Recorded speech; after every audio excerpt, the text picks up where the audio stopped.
Ward number 11 Lilaben મોટી વરસ councillor બોલું છું.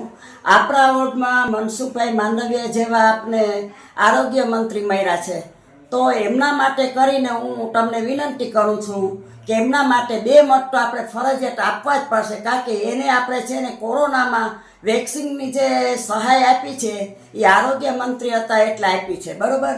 તો એના માટે આપણે 2 મત આપવા જરૂરી છે એવી મારી તમને સૌને વિનંતી છે.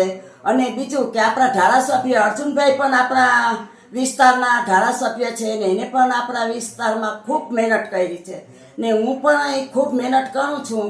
તો આપણે એવા આયુષ્યમાન કાર્ડ વિશે ઘણું બધી માહિતી આપી છે અને ઘણા લાભ આપ્યા છે. આયુષ્યમાન કાર્ડ આપ્યું તો એમાં ઘણાએ ગોઠણના ઓપરેશન કરાવ્યા. મેં પોતે ઓપરેશન આયુષ્યમાન કાર્ડમાં કરાવ્યું ગળાનું, તો મને ફ્રીમાં મળ્યું છે. તો એવી રીતે ઘણા બહેનોને ફ્રીમાં આવી યોજનાઓ મળી છે. તો વાલી દીકરીની યોજના પણ આપણે ફ્રીમાં મળી છે, એ પણ મેં તમને અહીંયા કરાવી દીધી. 350 લેખે વાલી યોજના એ પ્રવીણભાઈ ખોડાભાઈએ બધે ફ્રીમાં કરાવી આપી હતી. અને બીજું કે રેશન કાર્ડમાં જે રાશન મળે છે એ પણ આપણે ફ્રીમાં મળે છે. અને બીજું કે આપણે જે ગેસના બાટલા એ પણ આપણે ફ્રીમાં મળ્યા છે. તો એવી અનેક યોજનાઓ છે. તો ઘણું બધું આવું બધું કર્યું છે. તો આપણો હક બને છે કે આપણે 2 મત આપવા આપણી ફરજમાં આવે છે એવી મારી સૌને વિનંતી છે. તો સૌએ 2 મત આપવા જરૂરી છે.